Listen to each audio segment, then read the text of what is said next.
Sí, yo considero y estoy totalmente de acuerdo contigo en este tema que estamos desarrollando, que es el de crisis y derecho, y ya empecé a grabar la clase, nada más como para tener ahí un repositorio, por si, como dicen, por el aviso de privacidad, ¿no?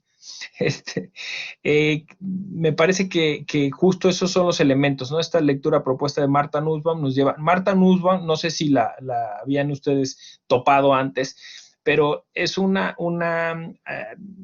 abogada que después se metió a los temas de literatura, análisis literario y que ha propuesto como este sistema, ¿no? De educación o pedagógico en jueces y abogados y luego lo ha extendido a otras profesiones que tiene que ver como con las emociones. Y en este caso, pues ella propone que justo pues el gran problema es la crisis educativa y que quizá una salida pues sea esa, la creatividad, ¿no? Ella justo se ha apoyado en esta idea literaria. Otro de sus famosos textos es Justicia Poética, se lo recomiendo mucho, donde ella analiza cómo algunos jueces y juezas norteamericanos actúan de manera visceral, digamos, frente a algunas causas y lo va relacionando pues con las emociones y con la literatura. Entonces, en este sentido, la crisis lo interesante del concepto de crisis es que es un concepto que comienza a nivel emotivo, a ver si me logro explicar, ¿no? O sea, uno puede, o sea, objetivamente y racionalmente, uno podría decir, tenemos estos elementos para solucionar estos temas o este problema. Los elementos que tenemos son insuficientes, ergo hay una crisis. Pero me parece que aquí no alcanza este análisis lógico, por decirlo de una forma, ¿no? Sino que, muy bien, Mariana, ahorita entonces te doy la palabra, cierro esta idea. No alcanza porque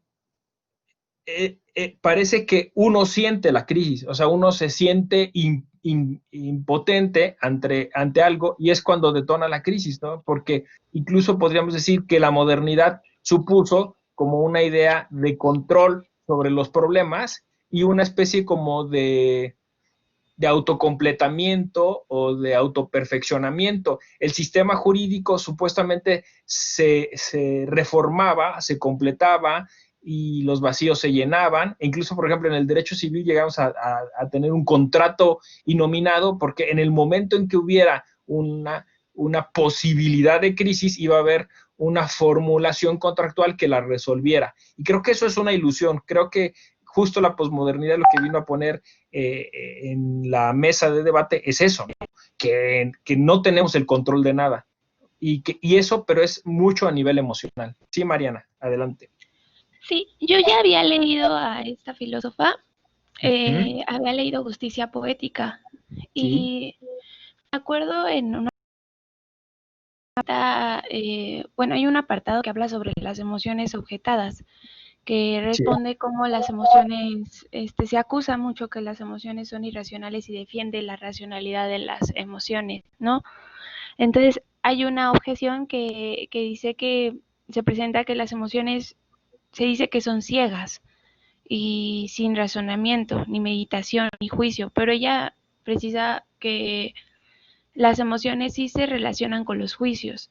Entonces, el verdadero problema no es la falta de juicios, sino juicios falsos. Y eso me llamó mucho la atención porque los juicios falsos menciona que hay un exceso de valor en determinados acontecimientos y esos ya son los que salen de la voluntad racional de una persona. Y precisamente habla sobre el miedo y otras cuestiones. Entonces, atendiendo a esta verdadera, pues, estos juicios falsos cuando se dan exceso de valor fuera de una voluntad racional, creo que vale la pena retomar un poquito lo que está pasando ahorita en la crisis, o sea, porque muchas personas prefieren atender a juicios falsos en lugar de criticar o este pensamiento autocrítico sobre la realidad. Entonces, hay que tomar en cuenta esta sensibilidad relacionada con juicios, pero tener cuidado de que estos juicios sean efectivamente verdaderos y no crear un juicio o una opinión generalizada que se contagie, que haga que se contagien los juicios falsos y entonces las mismas emociones funden en eso, ¿no? Sí, estoy totalmente mapeado excelentemente bien. El punto número uno, somos seres humanos y como seres humanos tenemos emociones. Y estas emociones no las podemos soslayar, o sea, es decir, no podemos caer en la trampa de un estoicismo que es absolutamente racional y lo controla todo. Creo que ese es, digamos, una falsa salida o ese es el mito del control que la modernidad nos dijo, ¿no? Y entonces, como dices tú, ya consideradas las emociones, tenemos un sistema hermenéutico más integral, o sea, es decir, sabemos que vamos a reaccionar de manera emocional frente a ciertos factores de la naturaleza o sociales que nos afectan, y vamos a tratar de, con la razón, pues reconducir esas emociones hacia un sector en el que podamos, pues, reaccionar de manera más, pues incluso estoy pensando en muchos filósofos cuando voy hablando, ¿no? Porque tendríamos que lograr pues ese famoso justo medio aristotélico, ¿no? Ese famoso carro alado platónico, ¿no? Donde la razón y las emociones o la voluntad pues van tratando de guiar ese carro. Y lo que decías después, que una vez que suceden estas crisis, surge pues este factor, digamos, de equilibramiento entre emociones y razón, que, que nos permiten entonces hacer un juicio crítico frente a la información que recibimos, porque por otro lado hay pues siempre personas o sistemas o gobiernos que tratan de manipular esta información y caemos en lo que hoy se denomina la posverdad, las fake news, y esto hace que entonces sobre reaccionemos, y hay otro concepto ahí, ¿no? O sea, es decir, que sucumbamos ante el miedo o ante otras emociones que son necesarias para reaccionar y que entonces nos permita, o sea, nos da una respuesta que no es del todo adecuada. Entonces,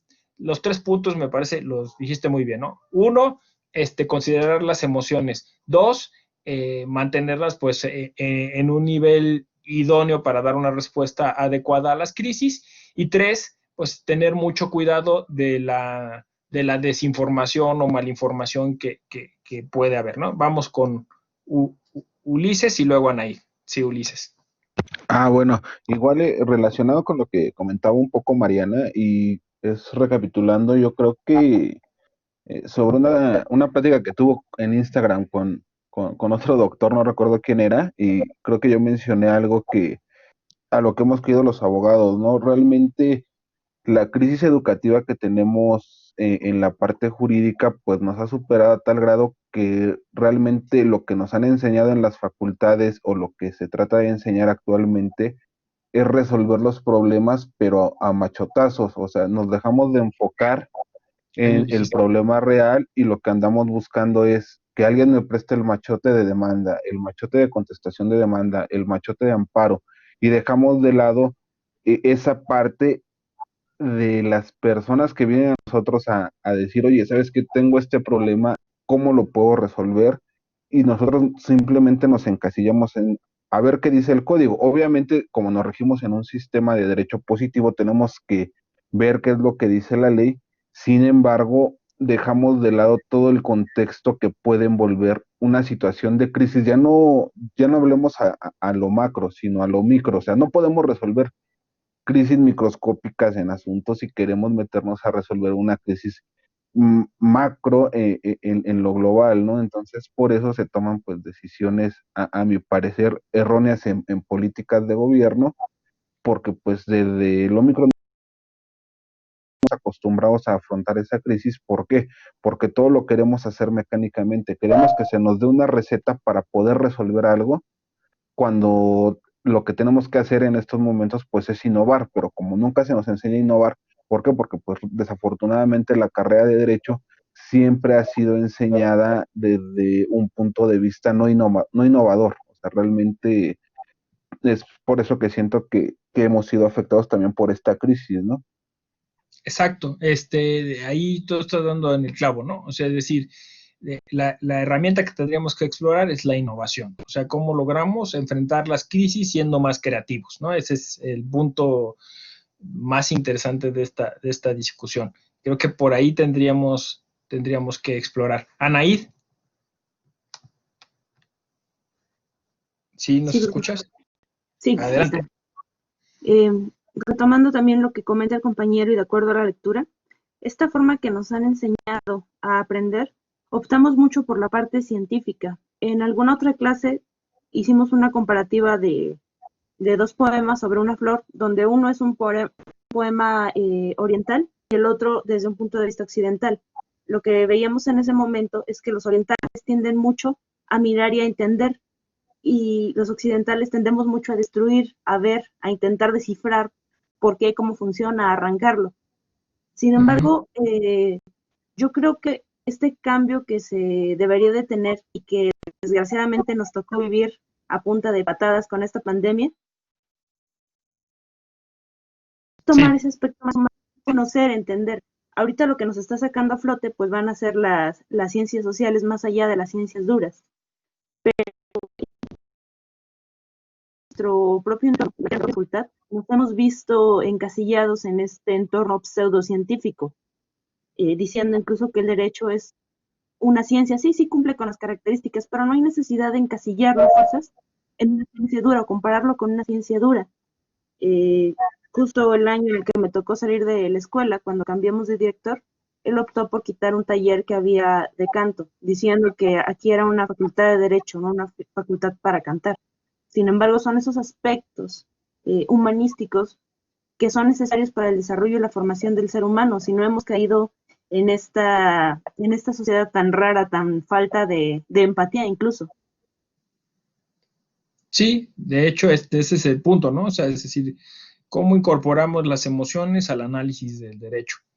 Estoy de acuerdo. Janet,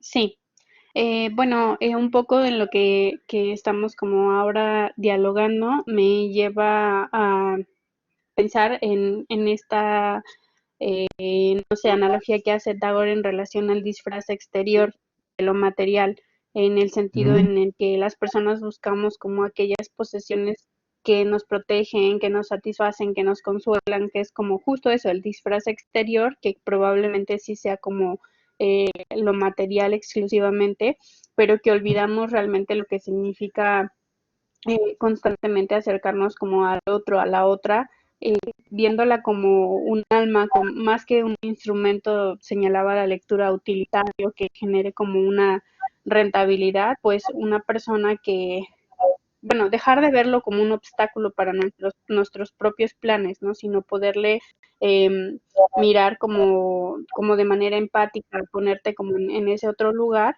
y que, bueno, de alguna manera poder verlo de esta manera podría ayudar a afrontar de manera constructiva como pues los problemas del mundo, ¿no? Es como esa capacidad de imaginar con compasión las dificultades del prójimo y creo que pues pensar que podemos abordar los problemas como desde todas las áreas, no con la separación de qué puede aportar ciencia y tecnología, qué puede aportar como ciencias humanísticas como por separado, pues coadyuvaría sin duda a mirar los problemas de otra manera.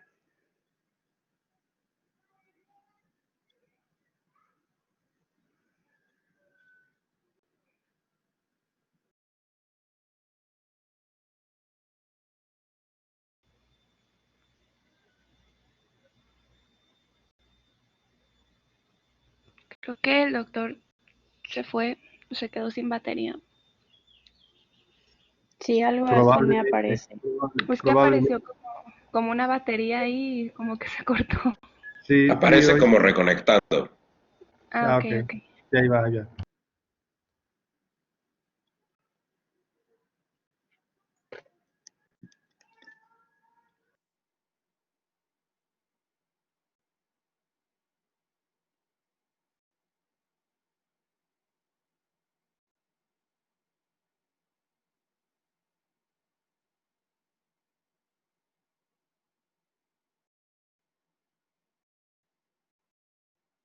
Pues no, creo que lo perdimos.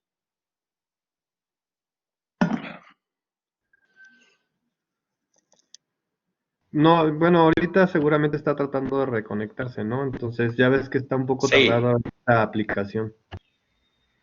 Sí, hay que esperar tantito.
Listo. Entonces, Janet, decías. Sí, bueno, ya no recuerdo, bueno, hasta qué Bueno, punto tal vez logré escucharlo, pero un poco estaba haciendo alusión a esta parte del disfraz exterior, de lo material, sí, eso que está. se, ajá, que Y estaba como en la lectura. sobre la otredad, decías, ¿no? O sea, es decir, tenemos que enfocarnos en los demás, en los Sí, otros. justo, que olvidamos lo que significa como acercarnos a la otra persona realmente como, como un alma más que un instrumento que nos genere como rentabilidad, un instrumento utilitario o que muchas veces creo que vemos a los demás como un obstáculo para la consecución de nuestros propios planes. Entonces, un poco esa era como la primera idea y la segunda era la posibilidad de que de manera conjunta como desde todas las áreas sin hacer como esta separación de lo científico, tecnológico, bueno, como la parte de ciencias duras y la parte de ciencias humanísticas, como por separado, tratar como de hacer como esta compaginación para afrontar de manera constructiva los problemas del mundo. Es decir, como creo que, no sé, desde esta perspectiva como multidisciplinaria seguramente se pueden ver todos los aristas como de un problema, en este caso como de la crisis. Sí, estoy absolutamente de acuerdo contigo y que además creo que estamos construyendo algo interesante, porque lo que ustedes están diciendo es que necesitamos humanizar el derecho, o sea, necesitamos, como lo sugiere Marta Nussbaum, pues introducir otros elementos de didácticos incluso, ¿no? O sea, metonimia, a través de la literatura, del cine, y que nos lleven pues justo yo decía por ahí también en redes sociales, a otra escala de valores, ¿no? O sea, parece que el derecho está muy cargado hacia lo patrimonial, hacia lo material, hacia esta consideración de lo económico, que no es malo en principio, pero pues si en esa escala de valores el derecho, por ejemplo, a veces protege más la seguridad pública que a las personas en sí, y yo creo que ese justo es la clave de lectura de la gran reforma de derechos humanos y el principio pro persona. En realidad no es un logro, no es un avance, sino es justo la muestra o la prueba de que fracasamos, o sea, de que nuestro derecho no llegó a proteger a las personas y por eso tuvimos que construir un principio de pro persona y por eso tuvimos que incluirlo en la Constitución, cuando eso debió de haber sido como lo normal, lo común, ¿no? O sea, que el derecho protegiera a las personas y caímos en cuenta que eso no sucedía. Entonces, sí la ciencia, sí el pensamiento lógico formal, sí, pero acompañado de esta otra dimensión más humana. Ernesto. Sí, doctor, unos apuntes también vinculados con lo que los compañeros ya han señalado. En cuanto a la justicia poética, que también hemos leído, bueno, también tuve la oportunidad de leer a esta autora antes, Yo creo que lo que se refiere básicamente, o lo que yo entiendo de la postura, es que el juzgador debe ser empático, o sea, realmente sentir la situación de la persona que está siendo juzgada, para que precisamente a través de esa empatía sea objetiva y racional la conducción de la emoción, porque si finalmente un juzgador no es empático, sino que toma una postura visceral, pues esa es precisamente la emoción irracional, ¿no? En cuanto a lo que comentaba Ulises, recordé nuestro primer semestre juntos, cuando estuvimos con la doctora Banifaz, y que uno de sus tesistas, o extesistas, ya no me acuerdo si ya, sí, creo que ya había concluido, uno de sus extesistas que la acompañaba a las clases, él nos platicaba que él quiso hacer un estudio de la perspectiva de género al momento de que el Tribunal Superior de Justicia emitía sus sentencias, pero se llevó la triste desilusión de que eso no fue posible. Él no pudo hacer su investigación de campo, no pudo llegar a conclusiones, porque resulta que se percató que lo que ganó fue el machote. O sea, no importaba la perspectiva de género, o sea, lo que importaba era el machote, que los funcionarios judiciales seguían ese machote, y entonces ya no podía uno saber si realmente había una perspectiva de género o no. Y creo que eso deviene, que sería el tercer punto, de lo que hoy se busca en la educación. Hoy las competencias del siglo XXI en cualquier carrera exigen que el muchacho, cuando sale, le hagan dos preguntas: ¿qué sabes hacer y qué puedes hacer?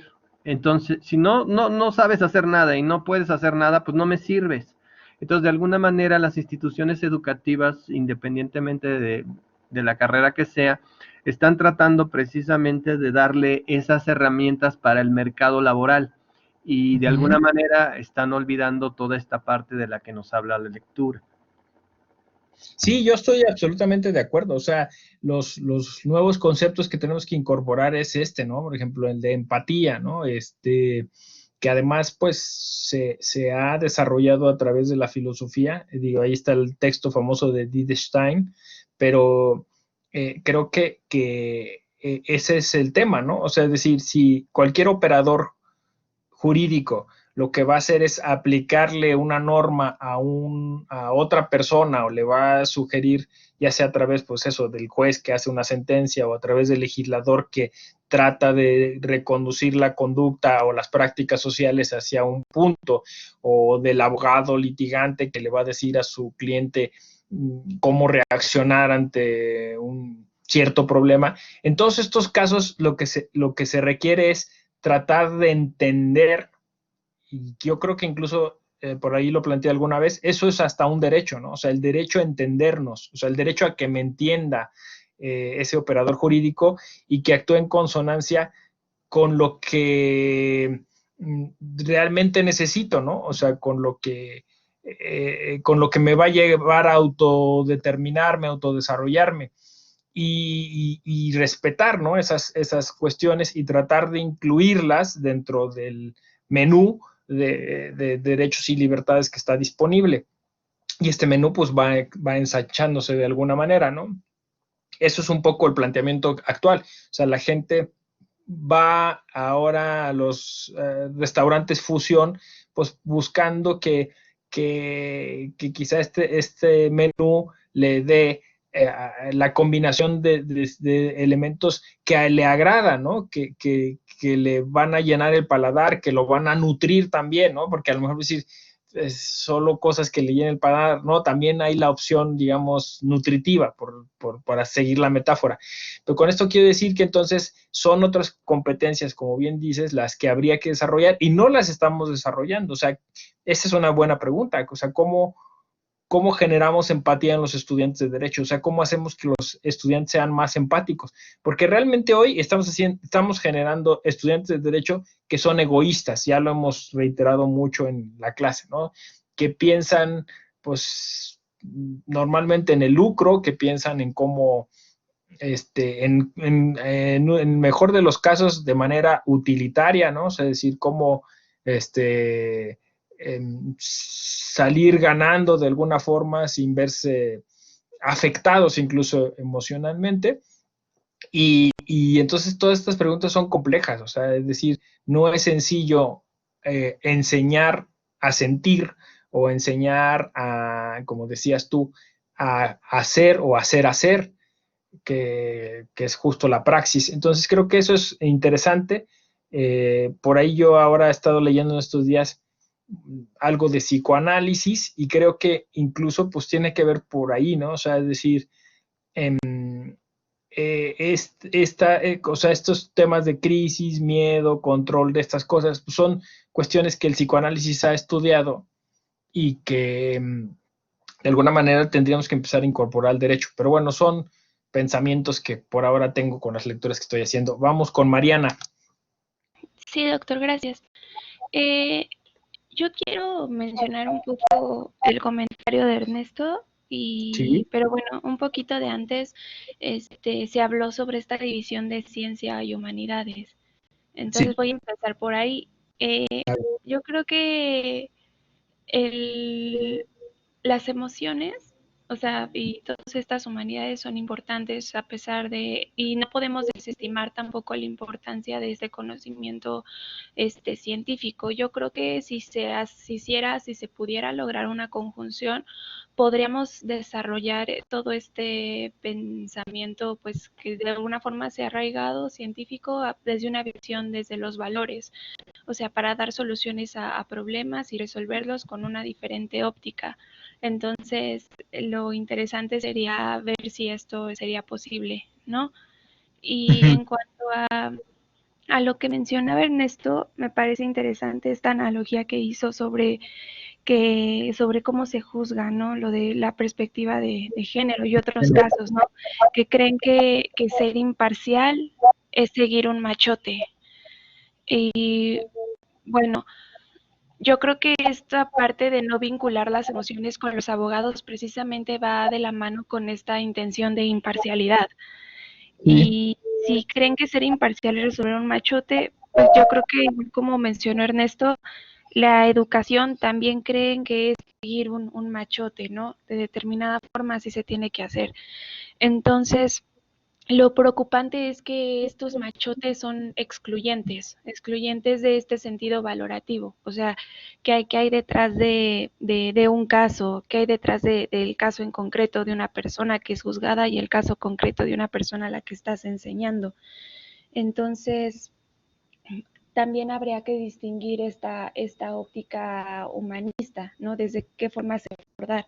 Yo creo que es importante también que se aborde desde la realidad, que se relaciona un poco con el comentario que di a un principio, que sea una cuestión real, informada, y también no ser tan invasivo, sino que intentar que cada uno pueda desarrollarse. En cuanto a tratar de entender esta visión humanista, yo creo que cabría reconocer que cada uno tiene algo o sus propias experiencias, o sea, tanto el alumno como la persona que es juzgada. Entonces, intentar ver eso desde la empatía sí es importante, pero también habría ahora que preguntarse qué efectos o repercusiones tendría esto a un sistema que se ha intentado implementar como un método para desahogar sistemas saturados, como es la educación o como son los juicios, ¿no? La justicia. O sea, ambos sistemas son saturados y parece que el machote es la mejor forma de desahogar tanto esos dos sistemas saturados, porque si nos vemos a la historia y a un análisis de la persona que es juzgada o el análisis de la persona que es educada para ver los efectos positivos que puede tener en el mundo o en el planeta, no sé hasta qué punto eso agradaría a un país que está tan saturado como esto. Yo entiendo que nosotros tenemos que ser críticos y tenemos que defender una postura que vaya en contra de esta saturación y de los métodos que sean así como de desahogo, como estos machotes, pero somos muchos, ¿no? Entonces yo creo que también hay un problema y lo quiero plantar sobre la mesa para escuchar sus opiniones. Sí, creo que un poco está, estamos, como dicen, dando vueltas, ¿no? O sea, pero está bien, porque de hecho justo de eso se trata, ¿no? O sea, me digo dando vueltas porque volvimos al mismo punto con el que iniciamos, ¿no? Que es la creatividad. O sea, la educación, tanto la educación como el derecho o la justicia tienen que transitar ya, ¿no? ¿Por qué caímos en el formalismo? ¿Por qué caemos en los machotes? Porque es más sencillo, ¿no? Porque es más pragmático. Porque supuestamente esa síntesis del conocimiento dentro de un formato pues, te permite avanzar más rápido y supuestamente solventar esta saturación a la que te refieres, pero es una falsa ilusión, ¿no? Lo que yo llamaba la historia de la reforma judicial. O sea, en que si uno analiza desde el siglo XIX hasta acá, cuando se dice reforma judicial, lo que hacen es aumentar los tribunales, aumentar los circuitos, siempre es aumentar, y la solución nunca es esa, o sea, es decir, no solucionamos nada, no se llega a nada, porque quizás lo que hay que hacer es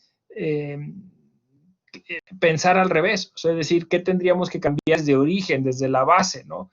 Y es esto que estás diciendo, ¿no? O sea, tendríamos que empezar a enseñar a ser más creativa a la gente, y esto de alguna manera democratizaría o socializaría esto, ¿no? O sea, es decir, tú puedes, como queremos tener el control tanto en la educación como el derecho, lo monopolizamos, lo que hemos dicho ya siempre, ¿no? O sea, parece que la educación es absolutamente vertical y solo el profesor tiene el conocimiento. Tú dices, aprovechar las experiencias de los estudiantes. Efectivamente, un sistema más constructivista llevaría a viralizar, por usar un término, el pensamiento crítico, y entonces ya no se requerirían tantos maestros, ¿no? O al menos ese maestro así como omnipresente, sino que sería una cuestión un poco más horizontal en la que en la famosa sociedad del conocimiento, todos fueran a partir de sus experiencias construyendo ese conocimiento creativo para dar solución a los problemas. Básicamente el sistema educativo tendría que enseñar no cuáles son esos formatos y cómo se llenan, sino cómo se solucionan los problemas. O sea, ese sería la cuestión, tanto en lo educativo como en el derecho. Y creo que por ahí deberíamos explorar. Entonces vamos con Juan Rivas. Gracias, doctor. Yo quería aprovechar que Mariana revivió un par de puntos de los que yo quería hablar, pero antes de entrar a eso, regresarme un poco más a lo que dijo Ernesto, que me pareció terrorífico, pero muy cierto en cuanto a bueno, lo que se ha denominado la teoría del péndulo, en este ir y venir en las sociedades entre la apuesta por las libertades y la apuesta por los estados fuertes que necesariamente están asociados a una idea de un nacionalismo también fuerte. Pero nada más retomarlo porque me parece terrible que el fracaso de los gobiernos de las izquierdas y el fracaso, yo creo que no ideológico, sino en ejecución, haga que acabemos virando como el caso o como lo que ocurrió en Brasil, que es un ejemplo muy próximo y muy desagradable de lo que puede ocurrir cuando las buenas ideas están mal ejecutadas. Pero retomar esto un poco en el orden de mis ideas, porque después venía lo que comentaba Arsaluz respecto de que las ciencias sociales son las que nos van a salvar de esta circunstancia y no las ciencias naturales.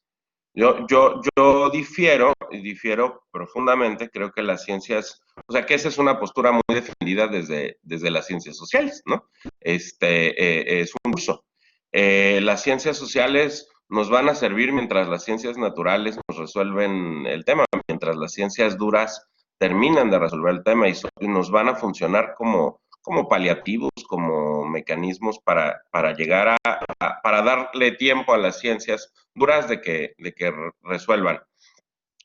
Pero nuevamente, retomando una idea de algo que esbozaba en otro comentario Ernesto y que ahora retomaba Mariana, Ernesto, bueno, hablaban un poco de la lectura de Nussbaum, de recordar un poco la de justicia poética y la asociación que hacía Ernesto con una clase de primer semestre. Yo este texto, a lo mejor por la manera en la que lo vi, pero siempre lo asocio mucho, el de justicia poética, con el de Olsen, con el sexo del derecho. Y lo asocio mucho porque creo que la idea de que la justicia o el planteamiento de justicia que hace Nussbaum me parece decir, estamos tomando todo desde la óptica de la racionalidad sin involucrar el sentimiento, pero ese sentimiento se excluye porque el sentimiento es femenino, ¿no? En esta disociación, y lo que importa es la razón, y la razón es masculina, y me parece que el texto de Olsen trata muy bien este asunto, para decir, bueno, para empezar, la razón no es masculina, ni el sentimiento femenino, pero para seguir, mientras el derecho siga respondiendo solamente a la razón, pues la capacidad de atender, y aquí creo que llego al tema, de atender las crisis, va a ser nula, va a ser, las crisis se podrán resolver en la medida en la que las atendamos desde las dos ópticas, desde la razón y desde el sentimiento, desde la emoción, sabiéndolas conjuntar de manera adecuada, pero también que entendamos que no hay una competencia entre las ciencias sociales y las ciencias duras, Exacto. sino que hay que conjuntarlas también, ¿no? A lo mejor lo que nos falta es ser un poco más eclécticos en todos los aspectos. Sí, una formación más integral, ¿no? O sea, es decir, cuando proponían también, creo que era Anaí, ¿no? Que la música, la literatura, o sea, incorporar las artes, ¿no? Y hacer estos crossovers, ¿no? Estos cruces entre las artes y las ciencias sociales y las ciencias duras. Creo que esta cuestión multidisciplinaria debería volverse una especie de hábito, ¿no? De nueva competencia. Y creo que pues ya algunas universidades lo están explorando, como es el caso de la UNAM, ¿no? Haciendo, por ejemplo, este C3, ¿no? Para lo que hemos venido insistiendo sobre el pensamiento complejo. El pensamiento complejo pues, no se resuelve desde una disciplina, ¿no? Se tiene que fragmentar, y creo que pues por ahí va la cuestión, hacer algo más equilibrado, dar respuestas a las crisis de manera más integral. Vamos con Ernesto. Gracias, doctor. Yo quería comentar lo siguiente. Creo que hay dos cuestiones. Les cuento una anécdota muy interesante que nos demuestra, o sea, con esa anécdota demuestro que la necesidad de que efectivamente haya una formación más completa. Pero creo que esa formación no debe ser en la universidad, sino debe ser antes. Hay una frase, un cliché que todos conocemos que dice que los niños son esponja. Y creo que los niños de ahora son como 4 esponjas, ¿no? Así es su capacidad mucho mayor. Entonces, creo que la formación debe ser en ese momento, justo en ese momento, cuando son niños, esta formación más integral, más humana. Después creo que puede servir, pero no va a ser el mismo impacto. Y les cuento la anécdota para demostrar que sí es necesaria esa formación integral. Hay un cuate, tuve la oportunidad de conocer, que en ese momento que estuvimos en una reunión, él era el director adjunto de la Orquesta Sinfónica del IPN. A él, por eso no recuerdo muy bien su nombre porque siempre le decimos Superman, bueno, le decimos sus amigos, Superman. Le dicen Superman porque sabe tocar 4 instrumentos y aparte es director de orquesta. Entonces dicen que eso pues, prácticamente nadie lo puede hacer en el mundo, ya no digamos en México. Entonces, decían Superman a este muchacho, digo joven, y finalmente él platicábamos, yo le pregunté, digo, teniendo ahí a un genio, un verdadero genio, le preguntaba, oye, tú eres un genio, o sea, tú tocas 4 instrumentos, eres director de orquesta, o sea, y de una orquesta importante, sin embargo, pues, ¿cuántas piezas has compuesto? Y él me dice, ninguna. Y entonces dije, ¿por qué no has compuesto ninguna? Pues tú eres un genio, o sea, no entiendo cómo entonces en otros países, por ejemplo Inglaterra, puedes tener grupos como Led Zeppelin, ¿no? Y que finalmente, o sea, ellos no tienen la formación de este director, y sin embargo ellos sí son capaces de crear y crear grandes cosas. Y le digo, ¿por qué no existe un Led Zeppelin en México? ¿Por qué nunca ha surgido? Y entonces él me dijo algo y me dice, es que es la formación. Y lo que pasa es que en Inglaterra desde muy niños les empiezan a meter pues las notas y aparte sus familias, pues de manera coloquial cantan como familias, alguien toca el piano, o sea, diversos tocan instrumentos, pero los tocan con las notas. Entonces dice que los niños en Inglaterra desde muy pequeños están familiarizados con esas notas. Y de alguna manera, entonces, cuando ellos llegan, obviamente son genios, ¿no? Pero ya tienen cierta formación, aunque sea empírica. Creo que eso demuestra que podríamos ser más creativos si tuviéramos otro tipo de educación, pero yo insisto, tendría que ser la básica. Desde ahí tendríamos que inculcar todo esto para que nosotros, llegando a una institución de educación superior, realmente ya tuviéramos ese pensamiento crítico y reflexivo. Y la otra cuestión que quisiera comentar es que es como un poco los impedimentos de que pudiéramos tener una mejor educación o más crítica, más reflexiva, porque finalmente el teatro es una estrategia de aprendizaje, o sea, nosotros podemos como maestros hacer una escena de teatro, no que llevemos esa materia, ¿no? Sino nosotros como maestros de derecho utilizar esa estrategia de aprendizaje del teatro para poder discernir cualquier tema. Pero eso ¿qué exigiría? Exigiría que el maestro tuviera una gran visión para poder ver de qué manera el tema puede ser desarrollado a través de esa escena de teatro y lo más importante, de qué manera los alumnos crean ese conocimiento, o sea, desarrollan la escena de teatro para que todos puedan llegar a un conocimiento certero. Pero eso exigiría mucho tiempo, ¿no? Y la verdad es que la mayoría de los profesores en este país, además de estar mal pagados, finalmente tienen que desarrollar otras actividades para poder subsistir. Y entonces toda esa planeación, pues yo no creo que sea tan sencilla cuando se tiene poco tiempo. Sí, no, o sea, estoy de acuerdo en esto de la formación integral y como en algunas otras pues, comunidades, ya se hacían el ejemplo también de la poesía sobre la flor, ¿no? Pues sí opera, ¿no? Y yo te insistiría en las comunidades indígenas. Creo que con sus limitaciones las comunidades indígenas también tienen o intentan dar una formación un poco más integral.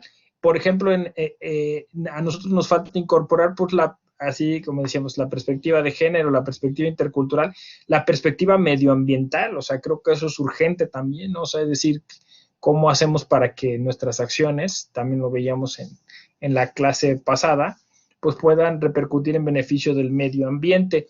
Y creo que, bueno, sí, aunque sí es complicado, es complejo hacer estas conexiones, creo que tendríamos que empezarlas a hacer ya.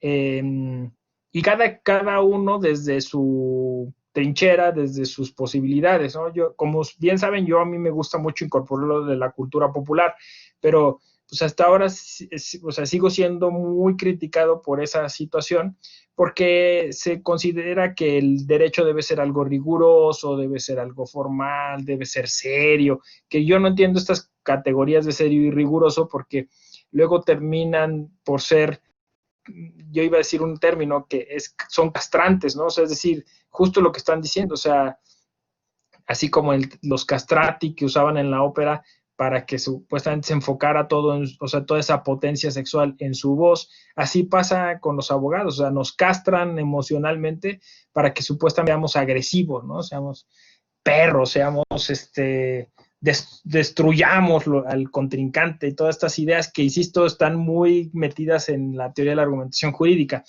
Y entonces, en resumidas cuentas, luego hago estas conexiones. Ayer justo hablaba yo sobre Star Wars y las elecciones, y por ahí en Facebook había uno que decía, ¿y esto qué tiene que ver con lo electoral ahorita que estamos con tanta necesidad de definir qué va a pasar con las elecciones? No se dan cuenta que justo ahí en esas conexiones es donde pueden estar las respuestas innovadoras, ¿no? Pero bueno, por citar así como dijiste tú también, un ejemplo cercano, ¿no? Vamos con Violeta. Hola, sí, sí, ¿me escuchan? Hola. Perfecto. Ah, ok. Sí. Pues a mí me gustaría comentar con dos fragmentos de la lectura que dice, para darle sentido a nuestra vida y para ser un buen ciudadano. Realmente creo que son estas dos como posturas o posiciones que tiene la autora, como muy claras en el sentido de por qué ser integrales en las cuestiones de la educación, ¿no? No apartar ciertas partes de lo que es la educación para poder dar un acompañamiento a lo que uno haga. Entonces, en ese sentido me gustaría mencionar que la situación actual ya es un momento crítico y de crisis, no simplemente, y como también se menciona en una parte, no simplemente ahora porque está el COVID o porque viene una cuestión económica fuerte, sino esta crisis ya viene desde antes, ¿no? Y no es y ella lo menciona que es desde la educación, pero también da ápices de que no es una educación solo desde las salas educativas, sino desde la familia, ¿no? Entonces, creo que ahí también tenemos que tomar en cuenta cuál es la educación que estamos, y bueno, todo es una cascada, ¿no? Y una cadena, o sea, si nosotros nos educan de una manera donde todo es utilitarista, todo es economía, todo, pues obviamente nosotros lo que vamos a darle a nuestros hijos es eso, ¿no? Pues tienes que generar, tienes que hacer dinero, tienes que hacer producto, en lugar de darles una formación un poco más humanista, ¿no? Entonces, esta cadena creo que es la que nos ha llevado a esta crisis, y no me refiero a la crisis actual, sino a todo el complejo. A la crisis digamos, como humanidad que estamos sufriendo. Sí, exacto, una crisis de humanidad totalmente. Y creo que ahí es donde me lleva después a esta cuestión de sistemas saturados que mencionaba Mariana, y donde caemos en la sistematización, ¿no? Que pues podría llamarse machotes, pero la sistematización está más allá en nuestra cuestión de instituciones, en nuestra cuestión de aparatos, en nuestra cuestión de sujetos activos dentro del sistema, ¿no? No solo es el machote, en realidad es todo el sistema, que creo que es el que, pues al final de cuentas, podría o tendría que cambiarse de fondo, ¿no? Y ahí me lleva a lo que es las propuestas innovadoras y diferentes, donde al final de cuentas creo que tenemos que plantearnos una propuesta de diferentes tiempos, no sé si llamarla atemporal, sino porque nos gusta pensar en soluciones inmediatas. Ese es otro problema que tenemos, ¿no? Que queremos resolverlo todo con un programa, todo con una demanda, pensando que al resolverse la demanda o cumpliendo con el programa ya se resolvió el problema, y la verdad es que no es así. O sea, al final de cuentas necesitamos soluciones transitas que nos vayan llevando a un cambio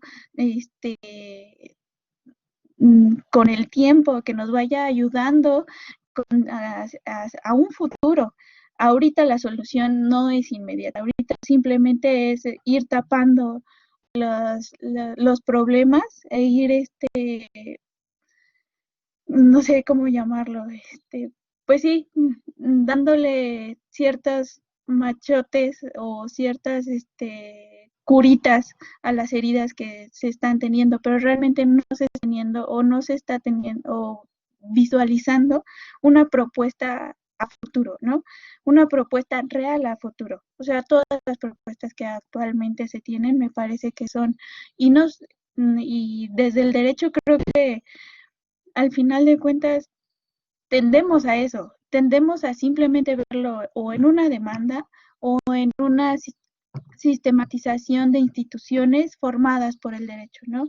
Entonces, desde la perspectiva del derecho, me gustaría pensar que sí, desde las ciencias de la complejidad se pudiera adherir o tener otras conexiones de soluciones, pero no como, es como un eslabón más a una solución en un futuro, nada más. Estoy totalmente de acuerdo. Creo que mientras, o sea, cómo hemos ido construyendo esto, ¿no? Entre todos, entre todas, pues esta idea de una educación más integral, creo que por ahí va, que desature, me gustó este término que estamos usando todos ya de saturación, ¿no? De los sistemas, y que por otro lado sería como una especie de adelgazamiento, ¿no? De flexibilización, son los conceptos, las palabras que tengo en la cabeza. Y no sé por qué cuando hablabas, Violeta, estaba yo pensando en la Guerra de los Mapaches de Estudio Ghibli, que se los recomiendo mucho, aunque es de dibujos animados, es una película para adultos en realidad, que presenta pues eso, ¿no? Como pues una sociedad enfrenta ciertos problemas de crisis, sobre todo medioambientales, y cómo es un final desconcertante, por eso no gusta a muchos no les gusta esta película, porque tiene un final no hollywoodense, sino un final complejo. Incluso piensan que es mejor a veces, pues, bailemos, ¿no? O sea, no hay otra solución, ¿no? Estaba pensando eso, o sea, cómo es que tendríamos que empezar a educarnos como muy al estilo que los griegos sugerían la paideia, ¿no? O sea, a educarnos entre nosotros, a compartir más conocimiento. Creo que está ahí en ciernes en esta idea de sociedad del conocimiento, pero no alcanza a cuajar. Vamos con Janet, que creo ha tenido problemas de conexión, pero la vamos a escuchar ahora. Janet. Hola, de nuevo. No sé por qué aparece un circulito rojo, pero he seguido aquí todo este tiempo. Yo creo que es Y por... Sí, bueno, adelante. ok. Bueno, quería retomar como un poco, no estoy segura si Ernesto mencionó como esta parte y el último comentario que hizo Violeta, en el sentido en el que efectivamente no coincido en que la educación pues no se da solamente como en las instituciones, en las escuelas, sino que también es un aspecto que se nutre como pues desde familia, desde los primeros años de vida, en nuestros procesos como de maduración como adolescentes, adultos y demás. Pero bueno, sí, sin duda las instituciones juegan como un papel importante. Y en ese aspecto, algo que señalaba Violeta y que a mí también me llamó como mucho la atención en la lectura es que tendríamos que pensar que la educación nos prepara sí para la ciudadanía, pero también justamente como para el trabajo y esta parte que, insisto, me llama mucho la atención es como a darle sentido a, a nuestra propia vida.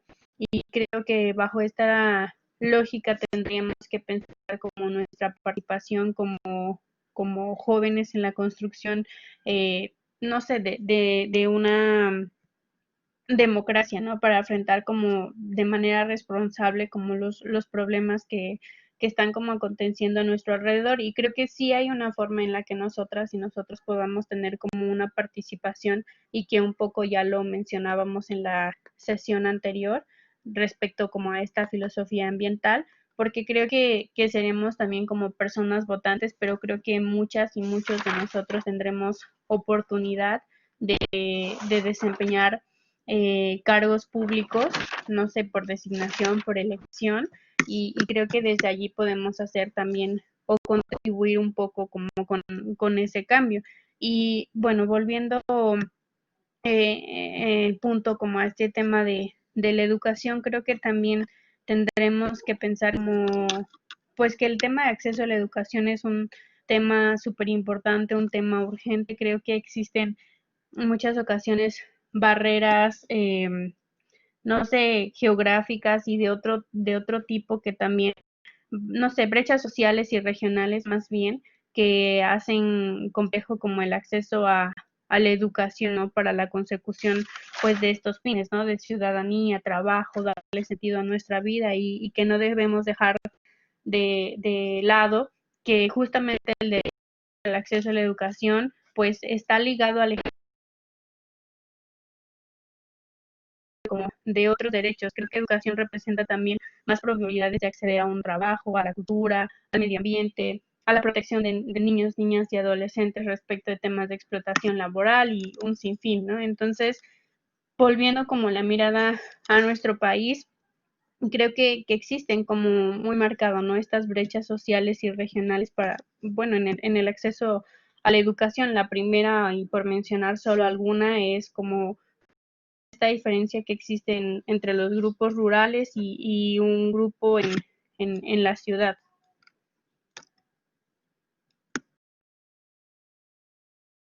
Sí, exacto. Entonces, yo creo que, o sea, es seguir explorando eso, ¿no? Y yo creo que incluso es afortunado que la UNAM haya pensado en una maestría que están cursando, que tuviera como estas dos vertientes, ¿no? O sea, lo didáctico, lo pedagógico y luego lo filosófico, que curiosamente creo no ha llegado a hacer propuestas del todo vanguardistas o potentes, ¿no? Creo que ese es un área de oportunidad, porque, pues, o sea, yo me imagino que quien formuló esta idea de que fuera la maestría como en este sentido, pues se imaginaba quizá que después los estudiantes ya o los maestros egresados pues salieran un poco a generar estos proyectos, ¿no?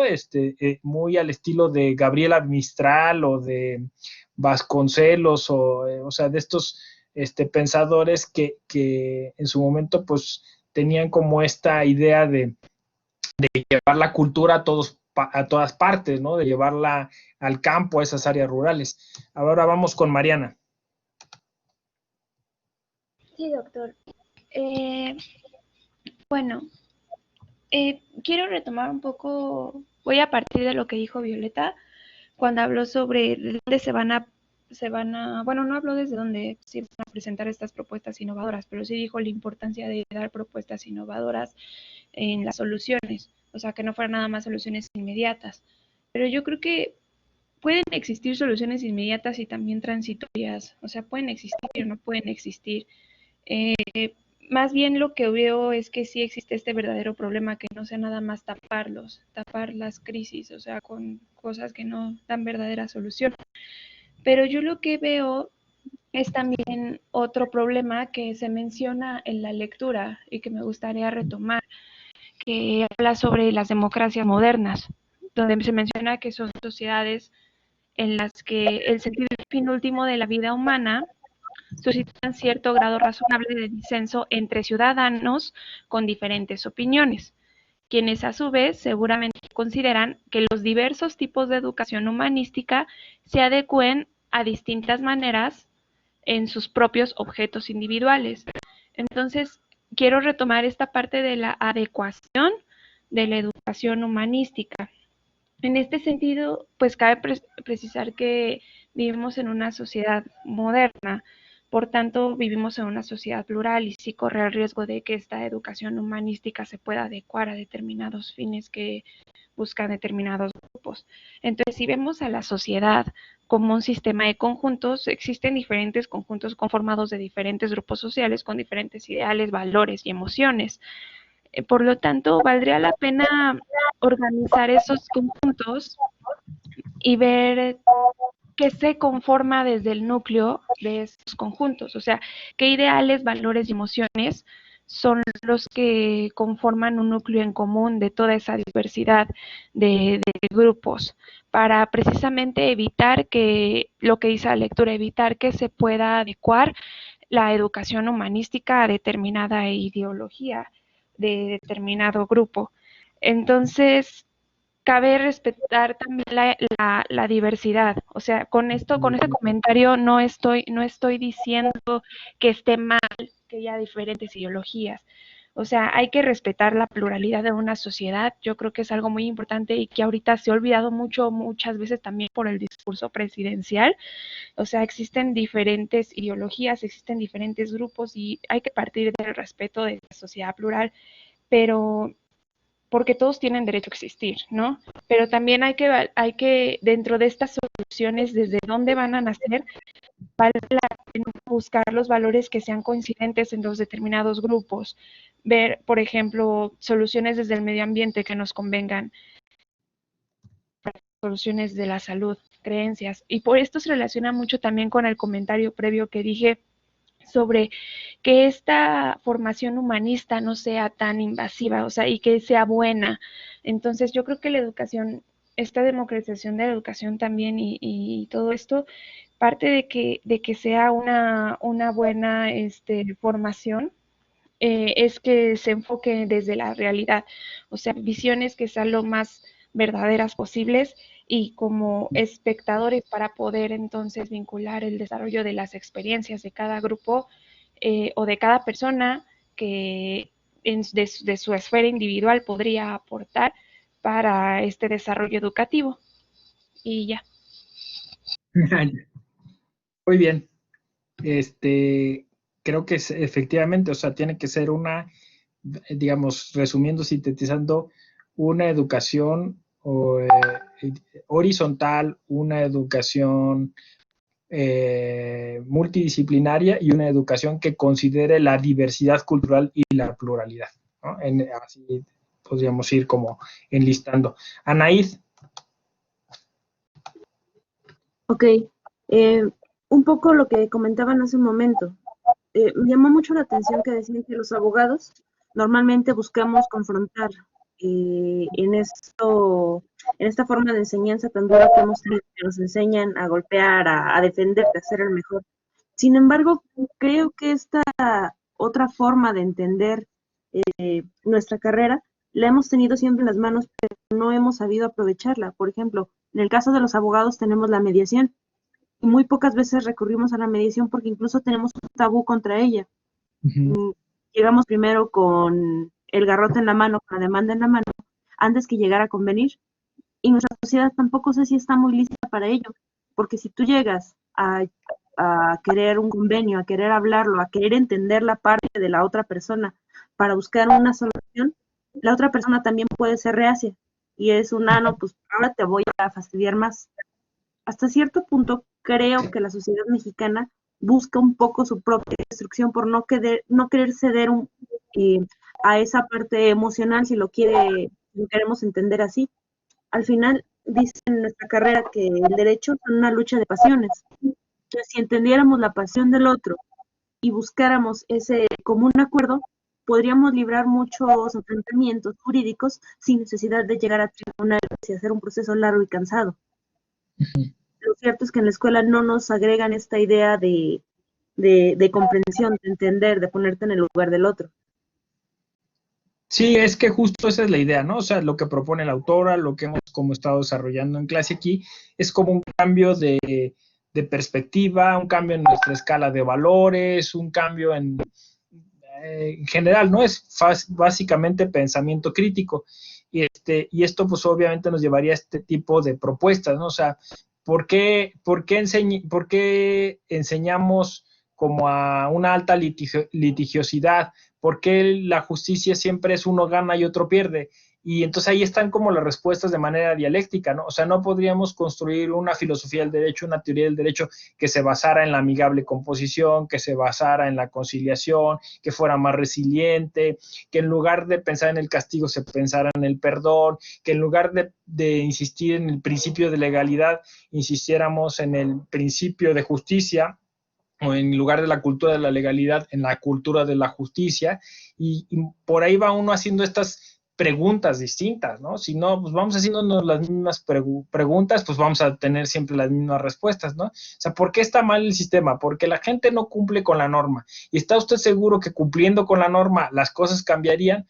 Pues seguramente no, ¿no? Pues ahí está la película de Lego Movie, donde justamente se hace este planteamiento y la gente empieza a cumplir a rajatabla las normas y esa no es la solución, ¿no? Bueno, al menos ahí en la película. Vamos ahora con Ernesto. Yo quisiera retomar 3 puntos de la lectura, pero que también ya se han mencionado por parte de las compañeras y los compañeros.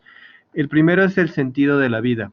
El sentido de la vida hoy en día es muy complejo porque finalmente primero estamos como de alguna manera educados para lograr un éxito económico, pero resulta que el sistema neoliberal es un obstáculo para ese éxito económico, ¿no? Vemos ahí los memes de todos los requisitos que se piden, ¿no? Tener 25 años, tener 10 años de experiencias, hablar 3 idiomas, chalala, sueldo 5,000 pesos, entonces, mensuales. Entonces vemos que ese sentido de la vida como que se contrapone con el sistema neoliberal, porque no solamente no permite que no nos desarrollemos en nuestro potencial, sino que además en la parte económica, que se supone es la más importante dentro del sistema, también nos está limitando. Otra parte es la democracia como ciudadanos del mundo. Yo creo que en principio eso es, primero tendríamos que llegar a una democracia material, ¿no? Porque en los países prácticamente lo único que se vive es una democracia formal, que supuestamente seleccionamos a nuestros gobernantes, pero yo no veo esa democracia real que involucre que los demás tengan plenamente satisfechas sus necesidades y puedan desarrollar sus potencialidades. Y ahora se agrava por lo que ya había comentado al principio, ¿no? Resulta que si llegan gobiernos nacionalistas de ultraderecha, pues esa ciudadanía del mundo se va a acabar, porque además creo, siempre me han criticado eso, pero es una realidad, los científicos lo han dicho, si hay un problema con los recursos, tanto del agua como de los alimentos, y entonces eso creo que va a provocar que los países sean más cerrados, porque necesariamente van a querer subsistir, si es que se viene este problema de los alimentos y del agua como está pronosticado. Y finalmente lo peor, el reconocimiento del otro. Creo que nuestra sociedad, y en general todas, ¿no? Pero hablando solamente de México, que nuestra sociedad es extremadamente hiperindividualista y egoísta, pero incluso estos fenómenos que hemos visto en los últimos años de los lords y las ladies, claramente vemos que gente que ni siquiera tiene una posición real, o sea, no es la gente realmente fifí de este país, y sin embargo resulta que se siente fifí, ¿no? Y humilla a los demás. Yo creo que mientras no haya una justicia social, una distribución equitativa de la riqueza, difícilmente vamos a lograr todos estos fines que habla la lectura y que todos queremos alcanzar. Sin duda, o sea, no sé cómo expresarlo, pero pues un poco es esta idea que tú dices, ¿no? O sea, es decir, lo han estado reiterando muchos, ¿no? O sea, algunos abogados decían, ya mero me voy a preparar para el futuro, ¿no? Ya voy a estar listo para el futuro. Y el futuro nos alcanzó, ¿no? Este cliché, ¿no? O sea, el futuro nos alcanzó. Ahora es más latente, ¿no? O sea, es decir, no nos hemos dado cuenta que ya tocamos fondo y que efectivamente estamos en una crisis terrible. Y, insisto, y es peligroso, es terrible que no se esté hablando de esto, o sea, que los abogados no hablemos de estas crisis, ¿no? Y quizás es por eso que yo decía, o hacía esa hipótesis, quizás es por esta como necesidad de controlar las cosas, y en una crisis no hay control.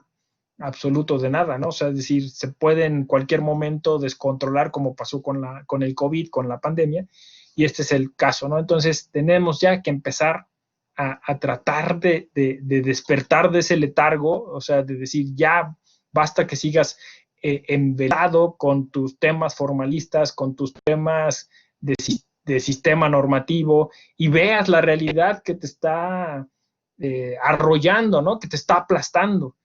Violeta.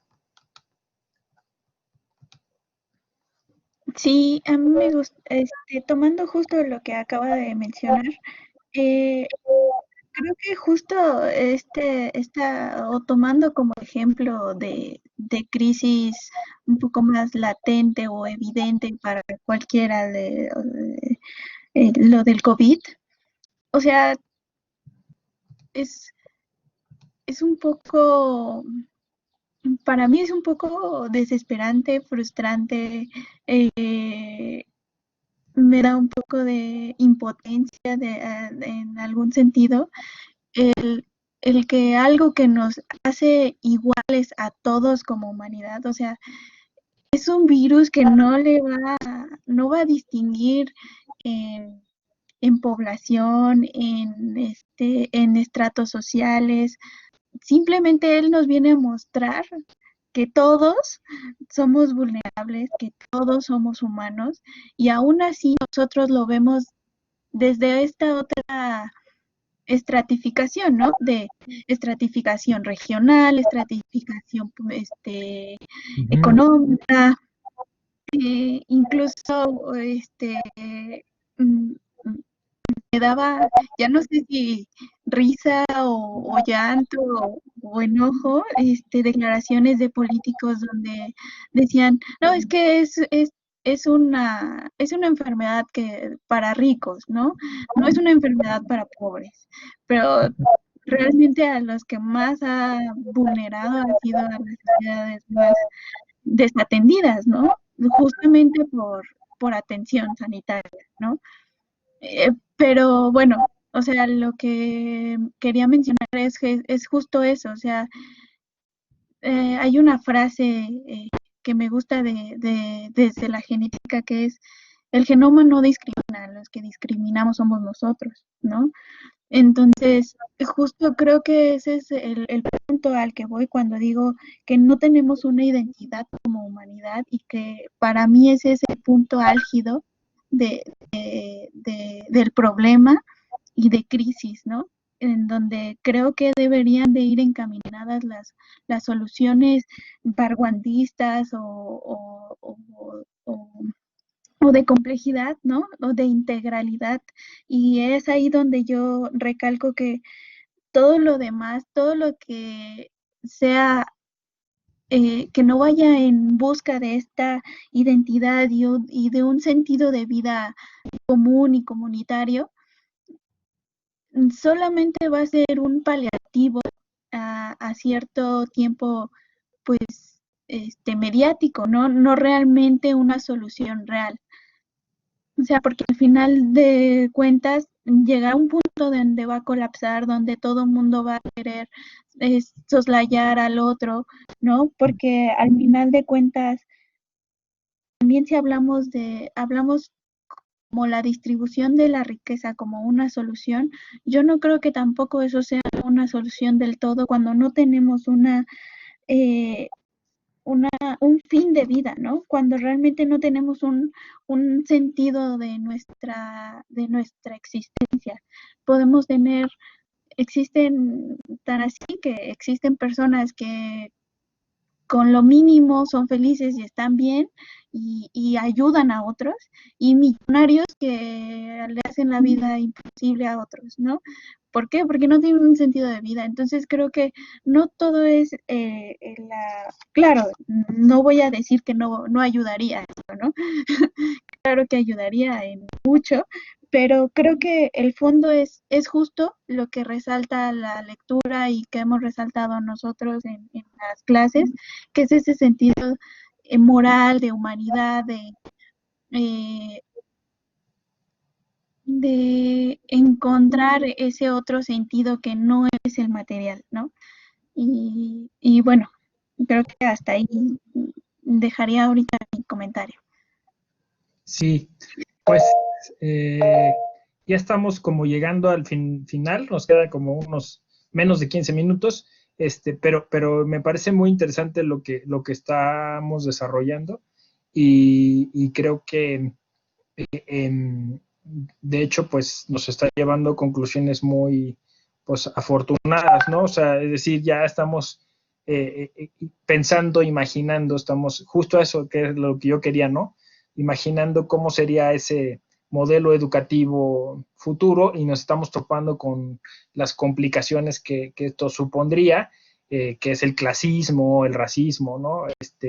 Y cómo pues tendríamos que empezar a generar como insumos epistemológicos y hermenéuticos, pues para cambiar estas perspectivas viciadas que nos llevan siempre pues a discriminar, ¿no? Ulises. Ok, bueno, ya así como que recapitulando, también tenemos que hacer una distinción entre dos términos que se han mencionado, entre educación y formación. Y hablo entre educación y formación, ¿por qué? Porque pues realmente la universidad lo que hace nos está formando. Nosotros nos hemos ido educando con relación a todas las personas que nos han ido reuniendo. Hay algo que se llama la teoría de la asociación diferencial, que fue propuesta por Edwin Sutherland, que decía que el delincuente se hacía en relación al entorno que tenía realmente.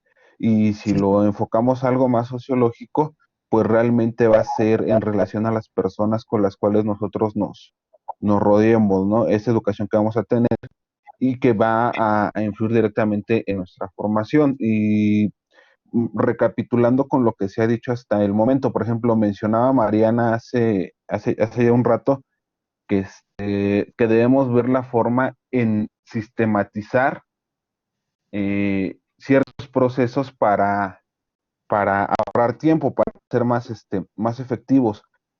Concuerdo en parte con ella, sin embargo, hay cosas que yo creo que no se pueden sistematizar. Y una cosa que no se puede sistematizar es la justicia, ¿no? Y ciertos tipos de justicia, ¿no? Más, por ejemplo, encaminada al área penal, al área familiar, son cosas que no podemos sistematizar porque realmente tenemos que ver el contexto que se nos presenta para poder resolver un problema. Sin embargo, se ha estado sistematizando, por eso se resuelve todo con el formulario, ¿no? Hay veces que se decretan pensiones y el nombre del deudor viene con el del el machote pasado, cosa que pues, es irrisible, ¿no? Entonces hay cosas que realmente no podemos sistematizar y hay otras que yo creo que si se sistematizaran, ahorrarían mucho tiempo, ¿no? Esa es una parte. Ahora, en relación a este punto de qué es lo que podemos proponer, me parece interesante lo que dice esta Violeta, ¿no? Tal vez todavía no nos cae el 20 o no entramos en nuestro papel de decir, bueno, ahorita estoy estudiando una maestría, así como estudié una licenciatura, pero al final de cuentas quedamos a lo mismo, ¿no? Los destinos del país o los destinos de una sociedad, tarde o temprano pueden caer en nuestras manos y si no estamos preparados y si no podemos innovar sobre cómo se van a solucionar este tipo de problemas, pues difícilmente vamos a poder ser útiles a la sociedad en épocas de crisis como las que se están viviendo ahorita. Y vuelvo al contexto de la parte de la educación, me parece que fue hace igual como 5 años que a los alumnos de varias instituciones públicas se les dio una tableta precisamente para tener pues empezar a digitalizar la formación, ¿no? ¿Y qué es lo que hacían? O sea, tú ibas a la Plaza de la Tecnología y una tableta que se supone era para que el alumno estudiara, lo que hacían era, se compran tabletas o se desbloquean tabletas, porque la tableta tenía ciertos candados para que pues, solamente se ocupara para entrar a páginas educativas, para que se ocupara con las plataformas que la SEP pedía y pues realmente las personas decían, ah, no, es que si me vas a dar una tableta, pues realmente que me sea funcionar, ¿no? Que me pueda meter a redes sociales, que me pueda meter a YouTube realmente tú dices, oye, realmente estás mal educado, esa tableta le está costando a los contribuyentes para que tu hijo estudie, ¿no? O para que tu hijo se forme, no para que tengas una tableta para distraer a tu hijo y que le digas, ah, sabes que deja de estar molestando y ponte a ver un video ahorita o métete a redes sociales. Entonces yo creo que hay que empezar a separar ese concepto que a veces va muy de la mano, pero sin embargo son cosas distintas, ¿no? La parte de educar y la parte de formar. Entonces, ¿cómo vamos a empezar a formar a las nuevas generaciones para que sean útiles en tiempos de, de crisis, ¿no? Es más que nada Sí, esa parte el que tema de quería la brecha mencionar. tecnológica, ¿no? Es el problema y pues eso es otro de los retos que habría que asumir. Brenda.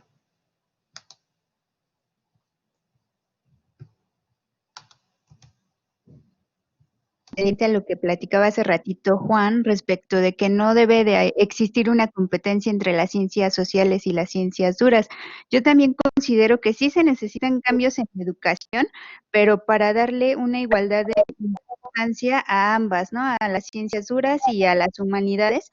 Y también creo que ese cambio no se va a lograr, ese cambio estructural, a partir de acciones individuales, ¿no? Nosotros lo hemos estado platicando, pero nosotros en lo individual no lo vamos a lograr, sino que se necesita el respaldo de toda una infraestructura, tanto académica como de todos los profesores, de todos los alumnos y también del gobierno, ¿no? Lo vimos al inicio de esta 4T, donde le quitan el apoyo económico a los médicos y ya lo estamos viendo reflejado, ¿no? Nosotros como sociedad en su mayoría ya lo estamos viendo reflejado, el impacto que tuvo quitarle apoyo económico al sector salud. Y pues en general, ¿no? Creo que en México no tenemos respaldo en ninguna área, ¿no? Ni en ciencias duras, ni en las humanidades, todo está muy abandonado, ¿no? A nuestro gobierno creo que no le interesa mucho la educación en general. Sí, sí pues o sea, digamos, seguimos planteando retos, ¿no? Que son importantes. Cecilia. Sí, gracias. Yo creo que, digo, por parte de la educación es bueno tener este tipo de materias donde ya nos estamos enfocando a nuevos ámbitos y buscar una nueva forma de pensar. En la parte laboral, yo creo que también ahí está nuestra forma en cómo nos vamos a involucrar. Mencionaban la parte de la mediación de que no era funcional y yo creo que también depende de cómo llegas a esa parte de la mediación. A mí sí me ha funcionado, yo la he aplicado muchas veces en la parte principalmente en el INAI, y es en cómo llegas como abogado, cómo vas a escuchar a tu contraparte y que si tienes esa intención de resolver y de finalmente buscar un bien común. Entonces, para mí la mediación sí es un excelente paso y creo que funciona a la perfección. Y otra cosa que podemos hacer es en la parte de los medios de defensa, que también lo hemos mencionado en otras clases, de cómo nos vamos a redactar y qué tipo de derechos vamos a reclamar. Finalmente, el juzgador va a estar obligado a leer cada uno de nuestros puntos y resolverlos. Entonces, si nosotros los manifestamos de tal manera que busquemos un derecho común o un bienestar a la vez común, creo que podemos hacer ese cambio que estamos buscando. Muy bien, muchas gracias. Y bueno, pues con esto estamos llegando al final de nuestra transmisión. Yo les agradezco que se hayan conectado. Yo sé que hubo dificultades. Si les parece, igual podemos a través del chat de WhatsApp, pues un poco ver la retroalimentación, si seguimos por aquí o exploramos alguna otra plataforma. Yo voy a ver Jitsi. De todas maneras tenemos Zoom disponible. Creo que lo que la UNAM hace, pues es un buen esfuerzo para conectarnos. También los que tengan como problemas de conexión o baja banda ancha, eso creo que la UNAM también tiene algunas soluciones. Entonces exploren por ahí. Parece que te pueden como potenciar el internet si lo haces a través de un cierto tipo de plataforma. Y seguimos ahí un poco explorando y yo creo que hoy se cumplió el cometido siento que incluso pues como que estábamos de alguna forma como en clase discutiendo con el mismo tenor de pasión, de conocimientos, de lectura. Yo les agradezco y que tengan pues bonito fin de semana. Entonces, buen fin de semana. Gracias, doctor. Hasta luego. Gracias. Que estén muy bien. Buen fin de semana. Cuídense mucho. Bye, bye. Bye.